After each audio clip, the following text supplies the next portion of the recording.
जय माता की प्रिय भक्तों, माता रानी की कृपा दृष्टि सदा सर्वदा आप सभी पर बरसती रहे। और चैत्र नवरात्रि का तीसरा दिन माँ चंद्रघंटा को समर्पित है। माँ चंद्रघंटा के प्रकाट्य की कथा अगर आप लोगों ने नहीं सुनी है तो वीडियो ऑलरेडी अपलोड हो चुका है, अवश्य सुनिएगा।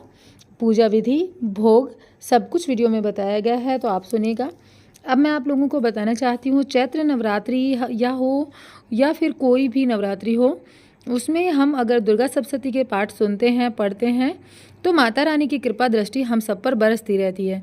तो तीसरा चौथा अध्याय हम आज के वीडियो में सुनने वाले हैं। तो आप लोग पूर्ण श्रद्धा भाव के साथ में माता रानी की महिमा मेरे साथ यहाँ पर सुन सकते हैं। वैद ने कहा कि महिषासुर की सेना नष्ट होती देखकर उस सेना का सेनापति विदुर क्रोध से भर देवी के साथ युद्ध करने के लिए आगे बढ़ा। वह देवी इस प्रकार बाणों की वर्षा करने लगी मानो सुमेरु पर्वत पानी की धार बरसा रहा हो। इस प्रकार देवी ने अपने बाणों से उसके बाणों को काट डाला, उसके घोड़ों व सारथी को मार दिया, साथ ही उसके धनुष और उसकी अत्यंत ऊंची ध्वजा को भी काटकर नीचे गिरा दिया। उसका धनुष कट जाने के पश्चात उसके शरीर के अंगों को भी अपने बाणों से बींध दिया। धनुष, घोड़ों और सारथी के नष्ट होने जाने पर वह असुर ढाल और तलवार लेकर देवी की तरफ आया। उसने अपने तीक्ष्ण धार वाली तलवार से देवी के सिंह के मस्तक पर प्रहार किया और बड़े वेग से देवी के भाई भुजा पर वार किया, किंतु देवी की भाई भुजा को छूटते ही उस दैत्य की तलवार टूटकर दो टुकड़े हो गई। इससे दैत्य ने क्रोध में भरकर शूल हाथ में लिया और उसे भद्रकाली देवी की ओर फेंका, और देवी की ओर आता हुआ वह शूल आकाश से गिरते हुए सूर्य के समान प्रज्वलित हो उठा। उस शूल को अपनी ओर आते देखकर देवी ने भी शूल छोड़ा और महाअसुर के शूल के 100 टुकड़े हो गए और साथ ही महाअसुर के प्राण भी हर लिए। चिक्षुर के मरने पर देवताओं को दुख देने वाला चामर नामक दैत्य हाथी पर सवार होकर देवी से लड़ने के लिए आया और उसने आने के साथ ही शक्ति से प्रहार किया, किंतु देवी ने अपने हुंकार से ही उसे तोड़कर पृथ्वी पर डाल दिया। शक्ति को टूटा हुआ देखकर दैत्य ने क्रोध से लाल होकर शूल को चलाया, किंतु देवी ने भी उसको भी काट दिया। इतने देवी का सिंह उछलकर हाथी के मस्तक पर सवार हो गया और दैत्य के साथ बहुत ही तीव्र युद्ध करने लगा। फिर वह दोनों लड़ते हुए हाथी से पृथ्वी पर आ गिरे और दोनों बड़े क्रोध से लड़ने लगे। फिर सिंह बड़े जोर से आकाश की ओर उछला। जब पृथ्वी की ओर वह आया तो उसने अपने पंजे से चामर का सिर धड़ से अलग कर दिया।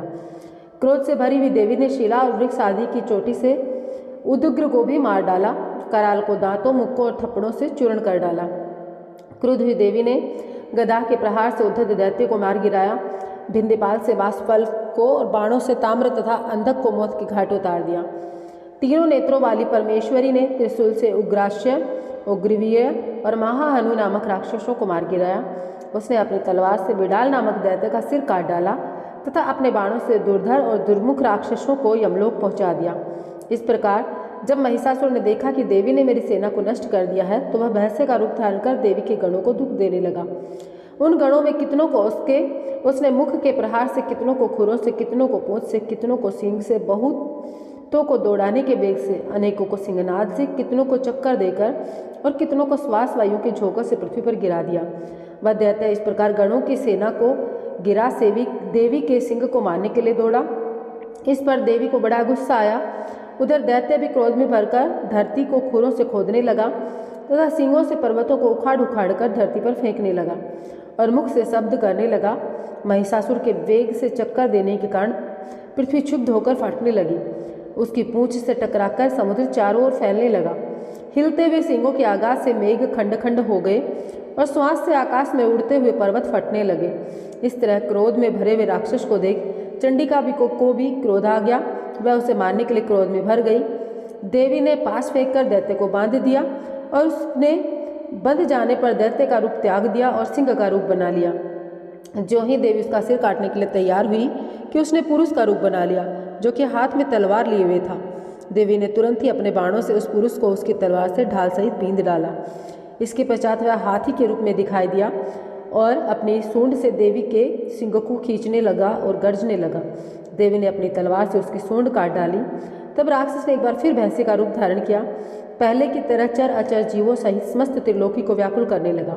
इसके पश्चात क्रोध में भरी हुई देवी बारंबार उत्तम मधु का पान करने लगी और लाल लाल नेत्र करके हंसने लगी।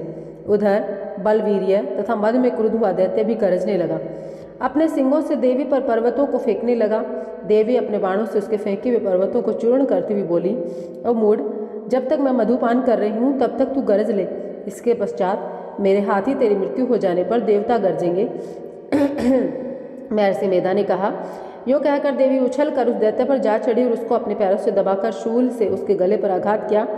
देवी के पैर से दबने पर भी दैत्य अपने दूसरे रूप से अपने मुख से बाहर होने लगा। तभी वह आधा ही बाहर निकला था कि देवी ने अपने प्रभाव से उसे रोक दिया। जब वह आधा निकला हुआ ही दैत्य युद्ध करने लगा तो देवी ने अपनी तलवार से उसका सिर काट दिया। इसके पश्चात सारी राक्षसी सेना हाहाकार करती हुई वहाँ से भाग खड़ी हुई और सब देवता अत्यंत प्रसन्न हुए तथा ऋषियों महर्षियों सहित देवी की स्तुति करने लगे।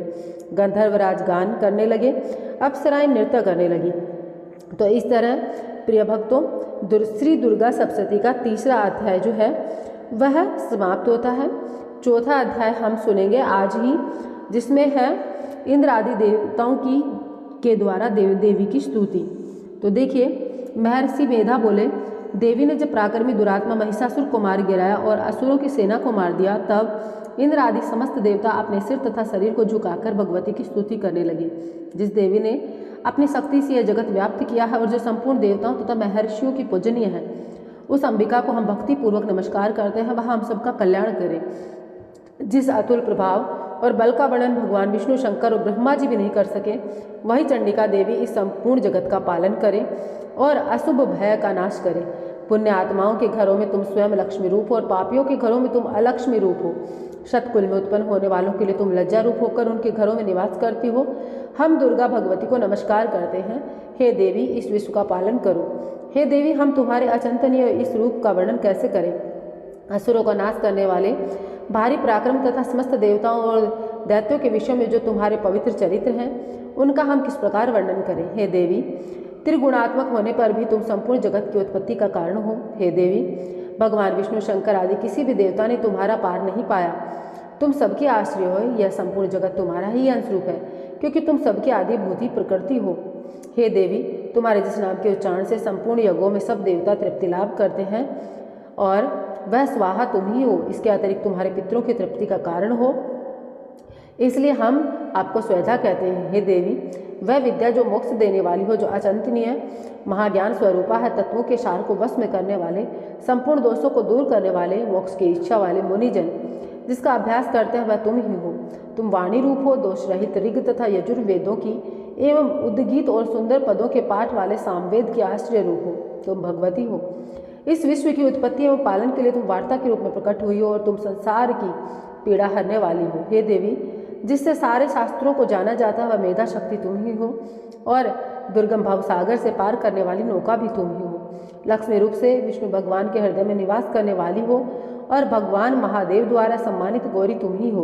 मंद मुस्कान वाले, निर्मल पूर्णचंद बिंब के समान और उत्तम सुवर्ण के मनोहर कांति से कमनीय तुम्हारे मुख को देखकर भी महिषासुर क्रोध में भर गया। यह बड़े आश्चर्य की बात है। और हे देवी, तुम्हारा यही मुख जब क्रोध से भर गया तो उदयकाल के चंद्रमा की भांति लाल हो गया और तनी हुई बोहों के कारण विकराल रूप हो गया। उसे देखकर भी महिषासुर के शीघ्र प्राण नहीं निकल गए। यह बड़े आश्चर्य की बात है। आपके कुपित मुख के दर्शन करके भला कौन जीवित रह सकता है। हे देवी, तुम हमारे कल्याण के लिए प्रसन्न हो। आपके प्रसन्न होने से इस जगत का अभ्युदय होता है। जब आप क्रुद्ध होती हो तो कितने ही कुलों का सर्वनाश हो जाता है। यह हमने अभी अभी जाना, जब तुमने महिषासुर की बहुत बड़ी सेना को देखते ही देखते मार दिया। हे देवी, सदा अभ्युदय देने वाली तुम जिस पर प्रसन्न होती हो, वही देश में सम्मानित होते हैं। उनके धन यश की वृद्धि होती है। उनका धर्म कभी स्थिर नहीं होता। उनके यहाँ अधिक पुत्र पुत्रियां और नौकर होते हैं। हे देवी, तुम्हारी कृपा से ही धर्मात्मा पुरुष प्रतिदिन श्रद्धापूर्वक यज्ञ करता है और धर्म अनुकूल आचरण करता है और उसके प्रभाव से स्वर्गलोक में जाता है, क्योंकि तुम तीनों लोकों में मनवांछित बल देने वाली हो। हे माँ दुर्गे, तुम स्मरण करने पर संपूर्ण जीवों को भय को नष्ट कर देती हो और स्थिर चित्त वालों के द्वारा चिंतन करने पर उन्हें अत्यंत मंगल देती हो। हे देवी, दारिद्र्य नाशिनी, तुम्हारे सिवा और दूसरा कौन है। तुम्हारा चित्त सदा दूसरों के उपकार में लगा रहता है। हे देवी, तुम शत्रुओं को इसलिए मारती हो कि उनके मारने से दूसरों को सुख मिलता है। वह चाहे नरक में जाने के लिए चिरकाल तक पाप करते रहे हों, किंतु तुम्हारे साथ युद्ध करके सीधे स्वर्ग को जाएं, इसलिए तुम उनका वध करती हो। हे देवी, क्या तुम दृष्टि मात्र से समस्त असुरों को भस्म नहीं कर सकती, अवश्य ही कर सकती हो, किंतु तुम्हारा शत्रुओं को शस्त्रों के द्वारा मारना इसलिए है कि शस्त्रों के द्वारा मरकर वे स्वर्ग को जावें। इस तरह से हे देवी, उन शत्रुओं के प्रति भी तुम्हारा विचार उत्तम है। हे देवी, तुम्हारे उग्र खड्ग की चमक से और त्रिशूल की नोक की कांति के किरणों से असुरों की आंखें फूट नहीं गई। इसका कारण था कि वे किरणों से शोभायमान तुम्हारे चंद्रमा के समान आनंद प्रदान करने वाले सुंदर मुख को देख रहे थे। हे देवी, तुम्हारा शील बुरे वृत्तांत को दूर करने वाला है और सबसे अधिक तुम्हारा रूप है, जो न तो कभी चिंतन में आ सकता है, न जिसकी दूसरों से कभी तुलना हो सकती। तुम्हारा बल व पराक्रम शत्रुओं का नाश करने वाला है, इस तरह तुमने शत्रुओं पर भी दया प्रकट की है। हे देवी, तुम्हारे बल की किसके साथ बराबरी की जा सकती है तथा शत्रुओं को भय देने वाला इतना सुंदर रूप भला और किसके पास है। हृदय में कृपा और युद्ध में निष्ठुरता, यह दोनों बातें तीनों लोक में केवल तुम्ही में देखने को आई हैं। हे माता, युद्ध भूमि में शत्रुओं को मारकर तुमने उन्हें स्वर्ग लोक में पहुंचाया। इस तरह तीनों लोकों की तुमने रक्षा की है तथा उन उन्मत्त असुरों से जो हमें भय था उसको भी तुमने दूर किया। तुम्हें हमारा नमस्कार है। हे देवी, तुम शूल तथा खड्ग से हमारी रक्षा करो तथा घंटे की ध्वनि और धनुष के टंकार से भी हमारी रक्षा करो। हे चंडिके, आप अपने शूल को घुमाकर पूर्व, पश्चिम, उत्तर तथा दक्षिण दिशा में हमारी रक्षा करो। तीनों लोकों में जो आपके सौम्य रूप तथा घोर रूप हैं उनसे हमारी रक्षा करो। इस पृथ्वी की रक्षा करो। हे अंबिका, आपके कर पल्लवों में जो खड्ग, शूल और गदा आदि शस्त्र शोभा पा रहे हैं उनसे हमारी रक्षा करो। महर्षि बोले, इस प्रकार जब सब देवताओं ने जगत माता भगवती की स्तुति की और नंदन वन के पुष्पों तथा गंध अनुलेपों द्वारा उनका पूजन किया और फिर सबने मिलकर जब सुगंधित व दिव्य धूपों द्वारा उनको सुगंधित निवेदन की, तब देवी ने प्रसन्न होकर कहा, हे देवताओं, तुम सब मुझसे मनोवांछित वर मांगो। देवता बोले, भगवती, तुमने हमारा सब कुछ कार्य कर दिया, अब हमारे लिए कुछ भी मांगना बाकी नहीं रहा, क्योंकि तुमने हमारे शत्रु महिषासुर को मार डाला। हे महेश्वरी, तुम इस पर भी यदि हमें कोई वर देना चाहती हो तो बस इतना वर दो कि जब जब हम आपका स्मरण करें तब तब आप हमारी विपत्तियों को हरण करने के लिए हमें दर्शन दिया करो। हे अंबिके, जो कोई भी तुम्हारी स्तुति करे तुम उनको वित्त, समृद्धि, वैभव देने के साथ साथ उनके धन और स्त्री आदि संपत्ति बढ़ाओ। सदा हम पर प्रसन्नता रहो। महर्षि बोले, हे राजन, देवताओं ने जब जगत के लिए और अपने लिए इस प्रकार प्रश्न किया तब तथास्तु कहकर देवी अंतर्धान हो गई। हे भूप, जिस प्रकार तीनों लोकों का हित चाहने वाली यह भगवती देवताओं के शरीर से उत्पन्न हुई थी, वह सारा वृतांत मैंने तुझसे कह दिया। इसके पश्चात दुष्ट असुरों तथा शुंभ निशुंभ का वध करने तथा सब लोगों की रक्षा करने के लिए जिस प्रकार गौरी और देवी के शरीर से उत्पन्न हुई थी, वह सारा वृतांत मैं यथावत वर्णन करता रहूँगा। तो प्रिय भक्तों, यहाँ पर चौथा अध्याय संपूर्ण होता है। 5वें अध्याय में हम सुनेंगे कल श्री दुर्गा सप्तशती का 5वां अध्याय। और अभी मैं आप लोगों से कहना चाहूँगी, अगर आप लोगों ने वीडियो को लाइक अभी तक नहीं किया है तो कर दीजिए, चैनल को सब्सक्राइब कर दीजिए। माँ देवी भगवती आपके जीवन में मंगलमय रखे और आपके जीवन में कोई कष्ट ना हो, इसी कामना के साथ में आज के वीडियो में मैं आप लोगों से विदा लेना चाहूँगी। जय माता की। माता रानी सदैव सुख शांति रखे।